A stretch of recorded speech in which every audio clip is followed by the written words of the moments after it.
400 ఎకరాల భూమి ఒక ప్రైవేట్ కంపెనీకి ఆ రోజు ఉన్నటువంటి తెలుగుదేశం పార్టీ అమ్మిందా లేదా? అమ్ముకున్న తర్వాత అది కోర్టులో కేసేస్తే దాన్ని వెనక్కి తీసుకొచ్చే ప్రయత్నం చేసింది మేము. భూమిని కాపాడినడం దొంగయిండు, భూమిని అమ్ముకునడం గొప్పోడైపోయిండు. ఇవాళ వీళ్ళు మాట్లాడుతున్నటువంటి మాటలు, ఆ అమ్ముకున్నటువంటి చంద్రబాబు నాయుడు ఇవాళ ఎన్డీఏలో ఉన్నాడు, మీతో పాటు ఉన్నాడు. ఎందుకు అమ్ముకోవడం అడగండి, ఏ ప్రయోజనాల కోసం అడగండి. ఇప్పుడు మీరు అమ్ముకుందామని చూస్తున్నారా? అయితే అప్పుడు వారెవరు అమ్ముకున్నారు, ఇప్పుడు మేము అమ్ముకుంటామా? ఇదేనా ఆర్గ్యుమెంట్? చెప్పండి, ఇదే ఆర్గ్యుమెంట్ అని చెప్పండి. ఇక ఏముంటది? ఇప్పుడు ఐఎంజీ భరత కేసు ఏదైతే ఉందో అట్లాంటిదే మీరు చేద్దాం అనుకుంటున్నారు, అంతే కదా? మీరు అమ్ముకోవాలి, అంతే కదా? ఇప్పుడు కావాల్సింది మీకు, మీరు అమ్ముకోవాలి, అంతే కదా? ఏం అబద్ధాలండి? మీరే కదా అమ్ముకుని ఇప్పుడు ప్రైవేట్ కంపెనీల ద్వారా మీరు అమ్ముకోవాలి, ఇప్పుడు మీకు డబ్బులు కావాలి, అంతే. అదే కూడా ఈయన చెప్పే అబద్ధాలు.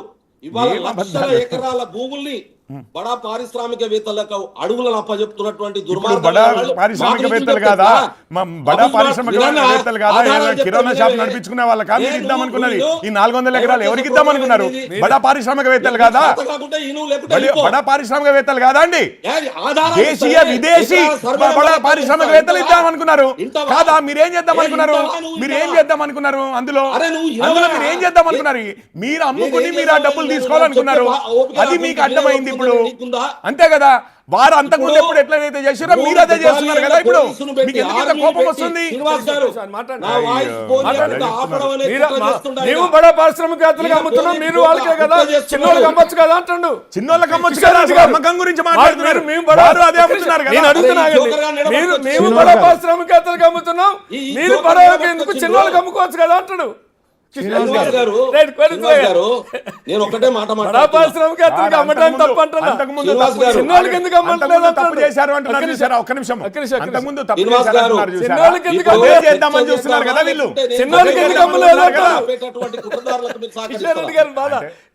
నన్ను చెప్పని అంత పూర్తిగా అబద్ధాలు మాట్లాడితే చేద్దామనుకున్నదే అది కదండి. మీకు మీరు చేద్దామనుకున్నది అది కదా. విదేశీ కంపెనీలకు అమ్మాలనుకుంటారా? ఎవరికి అమ్మాలనుకుంటున్నారు చెప్పండి.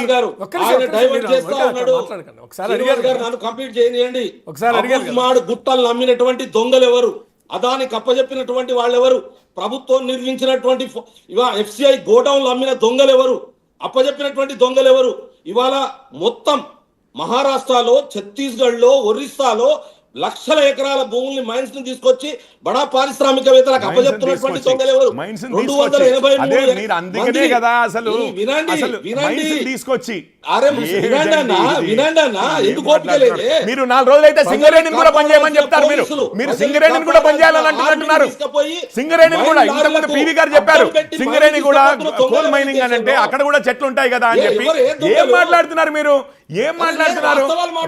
ఏదైనా కోట్లు ఆపినాయా? అది అందులో ఏమైనా అన్యాయం ఉంటే కోట్లు ఆపుతాయి కదా. మీరు పిటిషన్ చేస్తారు కదా. ఏం మాట్లాడుతున్నారు? ఏమాత్రం అర్థం లేకుండా మీరు మాట్లాడేదానికి అర్థం ఉంటుంది, అర్థం లేదంటే మరి సింగరేణి కూడా పనిచేయాలి. నేను వారు చెప్పేదాని ప్రకారం సింగరేణి పనిచేయాలి కదా. చెప్తా నేనేమంటా, ఒక్క నిమిషం ఆగండి సార్. చెట్లు నరకటమే పర్యావరణమా అని ప్రశ్న వస్తుంది. ఎందుకు వస్తుంది? అభివృద్ధి కోసం చెట్లు నరుకుతుంది. కోల్ బయట తీయాలన్నా, ఇంకొక మాంగనైట్ తీయాలన్నా, ఇంకొక ఖనిజాలు తీయాలి. ఒక్క నిమిషం సార్, చెట్లు నరకాలి. బాక్సైడ్ దగ్గర ఉద్యమం అంతా ఏంటి? లేదు ఇప్పుడు ఛత్తీస్గఢ్లో జరుగుతుందంటే ఏంటి? ఖజనాలు తీయాలి. అక్కడ మావోయిస్టులు ఖాళీ చేయిస్తే తప్ప ఖనిజాలను తీసుకోలేరు. ఖనిజాలు తీసుకోవాలంటే ఒక్క నిమిషం సార్, నేను ఒక్క నిమిషం సార్ ఆగండి సార్. బెల్లనాయక్ గారు ఒక్క నిమిషం ఆగండి సార్. ఒక్క నిమిషం బెల్లనాయక్ గారు ఒక్క నిమిషం ఆగండి అంటున్నా. ఒక్క నిమిషం ఆగండి సార్.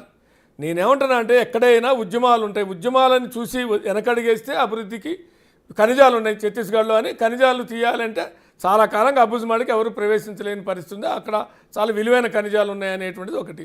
అది బాక్సైడ్ కావచ్చు, లేదు ఇంకొక బుల్లెట్ ట్రైన్ వేయాలనుకున్నారు, వేయాలంటే వేల చెట్లు నరకాల్సి వచ్చింది. సరే, మోడీ ర్యాలీకి నరికారంటే అది తప్పు, కానీ అభివృద్ధికి నరకడం అంతవరకు అయితే కొన్ని సందర్భాల్లో ఉండేది. కాకపోతే ఏంటి, సుప్రీంకోర్టు ఏముంటుంది, అడవికి ఇంకొక అడవి చెట్టు, ఒక చెట్టు పోతే ఇంకో చెట్టు నాటాలనేటువంటిది ఉంటుంది. ఇప్పుడు సెక్రటరియట్లో చెట్లు నిన్న శ్రీధరబాబు అన్నారు, సెక్రటరియట్లో 70, 150, 160 చెట్లు ఉన్నాయి, అవన్నీ తీసేశారు కదా. అవన్నీ అక్కడ రీప్లేస్. ఒక్క నిమిషం సార్, బెల్లనాయక్ గారు మీకే ఇస్తా. రీప్లేస్ చేశారంటే రీప్లేస్ చేయలేదు.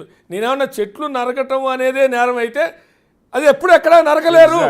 కాబట్టి మనం ఎట్లా మాట్లాడుతున్నాం అంటే పెద్దోళ్ళ దగ్గర నుంచి చిన్నోళ్ళ దాకా ప్రధానమంత్రి దగ్గర నుంచి మామూలు సర్పంచ్ వరకు పద్ధతి ఒక్క నిమిషం అంటున్నాం సార్, సార్. ఒక్క నిమిషం, పద్ధతి అన్ని చోట్ల ఉన్నాయి. పద్ధతి ఒక్క నిమిషం అంటున్నాం సార్, నర్మదా బచావోలో పద్ధతి ఉంది, లేదంటే ఇంకో దాంట్లో పద్ధతి ఉంది, ప్రతి అవును, దాంట్లో కోర్టులకు వెళ్ళారు. ఉత్తరాఖండ్ లో చిప్కో ఉద్యమం దగ్గర నుంచి మొదలు పెడితే ఒక్క నిమిషం సార్, ఉత్తరాఖండ్ లో చిప్కో ఉద్యమం దగ్గర నుంచి పద్ధతులు లేక కాదు, పద్ధతులు ఉల్లంఘించిన వల్లే న్యాయస్థానం తలుపు తట్టాల్సి వస్తుంది అనేది ప్రశ్న. ఒక్క నిమిషం, అయ్యో, అది కూడా ఉంది, అది కూడా ఉంది. రైట్, న్యాయస్థానాన్ని తట్టడానికి ఉల్లంఘిస్తేనే కాదు, ఆపాలి, ఇంకెన్నో కారణాలు, ఎవడో డబ్బులు ఇస్తే కూడా ఉంటాయి. నేను అదే అంటున్నా, అది ఎక్కడైనా అదే ఉండొచ్చు.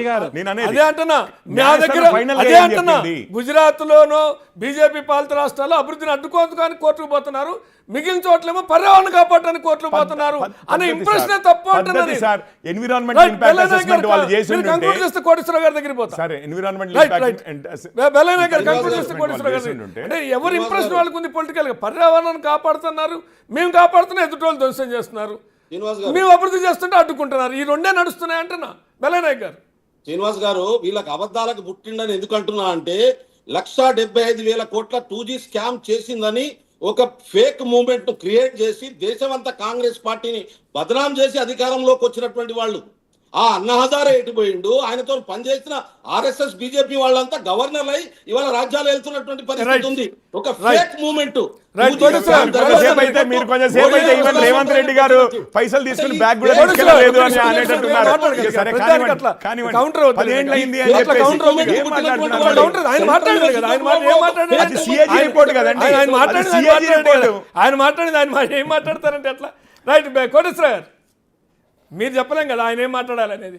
కోటేశ్వర గారు, శ్రీనివాస్ గారు, ఇప్పుడు నరేంద్ర మోడీ గారు మాట్లాడినటువంటి మాటలు అంటే ఇండైరెక్ట్ గానే అయినప్పటికీ అది సుప్రీంకోర్టులో ఈ కేసు ఉన్నది, దాన్ని ప్రభావితం చేసేటువంటి అవకాశం ఉన్నది. అందువలన ఆ విధంగా మాట్లాడటం సమర్థనీయం కాదు అనేది నా అభిప్రాయం. రెండోది,